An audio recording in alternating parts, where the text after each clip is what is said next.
This guy as a young man had a dream to become a big movie star, to come to Hollywood and to become a great director and producer and a writer and all those kind of dreams he had. Of course, everyone told him it can't be done. But he wouldn't take no for an answer, and he moved across from New York to Los Angeles to Hollywood. And of course, one day, after struggling, like we all do in the beginning, to get into TV and into movies, he had this idea of writing a script. And in longhand, he wrote this script, which was Rocky.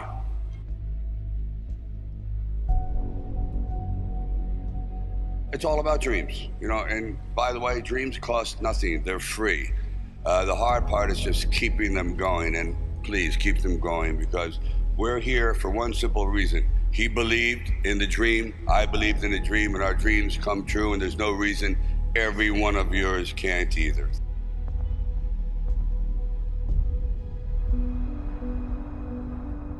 I used to sit in this little apartment, and it was a room. As a matter of fact, the room was so small, I remember I was able to open up the window and close the door while sitting on the bed at the same time. It was like 8 feet by 9 feet.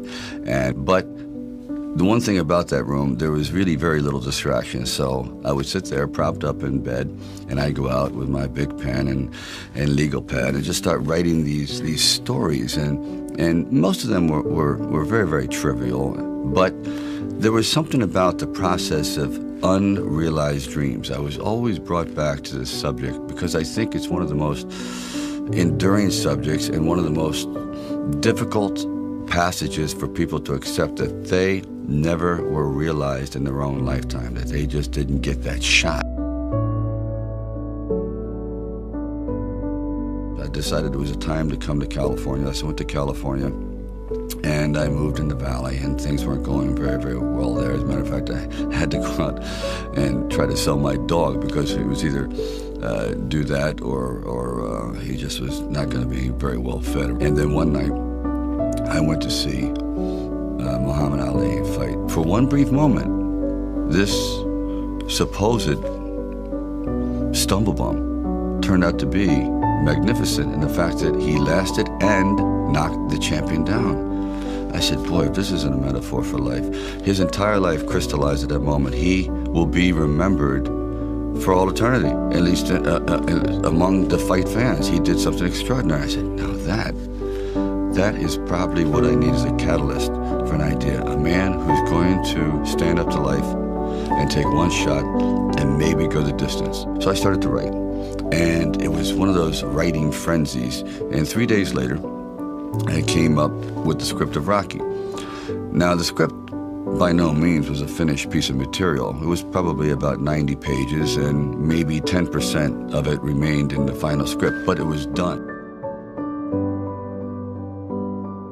I first met Bob Chardoff and Irwin Winkler, and I believe I was there on a casting call.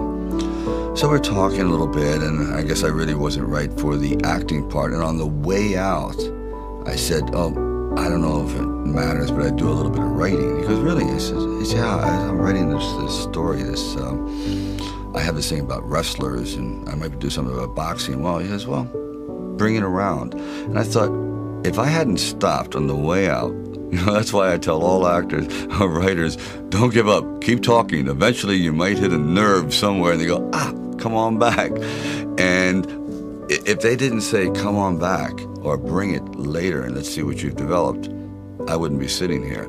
So I have to give incredible credit to their insight and their patience, and they're willing to take a chance, which it doesn't exist much anymore, unfortunately.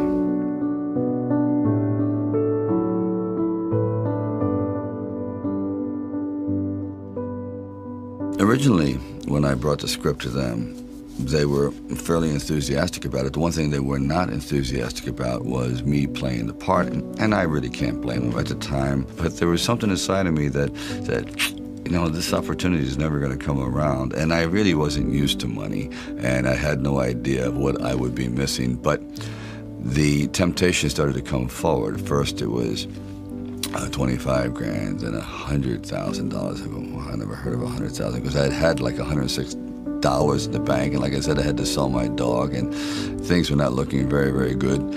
My $40 car had just blown up, so I was taking a bus to work.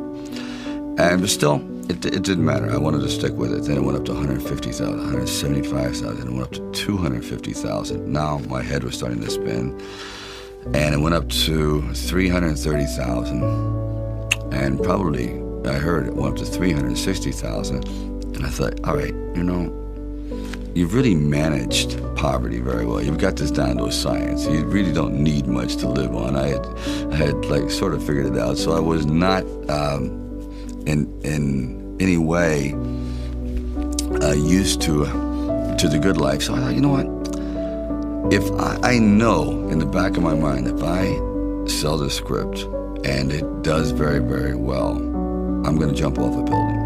And if I'm not in it. So this is one of those things where you just roll the dice and you fly by the proverbial seat of your pants and say, all right, I gotta try it. I gotta just do it. I may be totally wrong, and I'm gonna be taking a lot of people down with me, but I just believe in it. We were working with the handheld camera at the time with Garrett Brown, and it was somewhat experimental.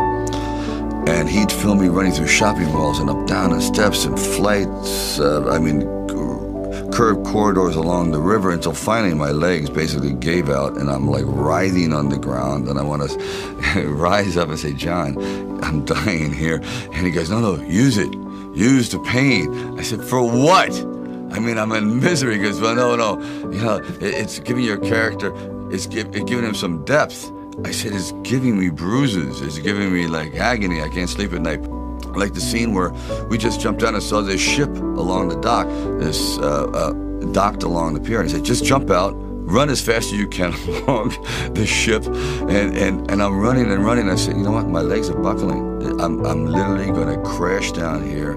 Teeth are going to go, jaw, face. I'm just going to be ground down to this flat-faced image. Please. And I just barely made it.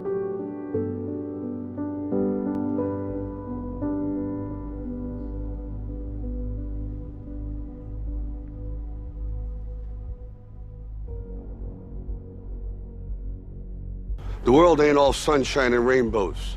It's a very mean and nasty place, and I don't care how tough you are, it will beat you to your knees and keep you there permanently if you let it. You, me, or nobody is gonna hit as hard as life. But it ain't about how hard you hit. It's about how hard you can get hit and keep moving forward. How much you can take and keep moving forward. That's how winning is done.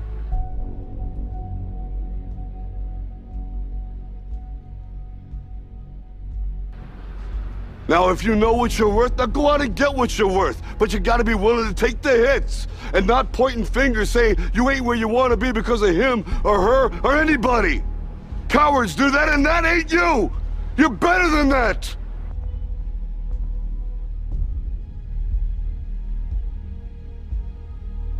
You can't be alone. To really succeed, no man really is an island. When you find the right components in your life, the right people that gel with you, then you feel as though you're invincible. It may be a fallacy, but you at least feel as though you can take all that life has to dish out.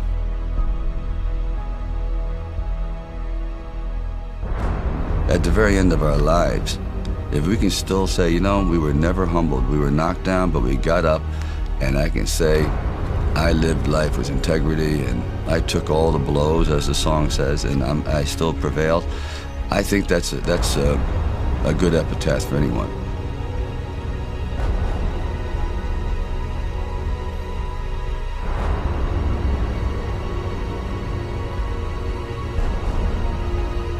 It's all about dreams, you know, and by the way, dreams cost nothing. They're free. The hard part is just keeping them going, and please keep them going, because we're here for one simple reason. He believed in the dream, I believed in the dream, and our dreams come true, and there's no reason every one of yours can't either.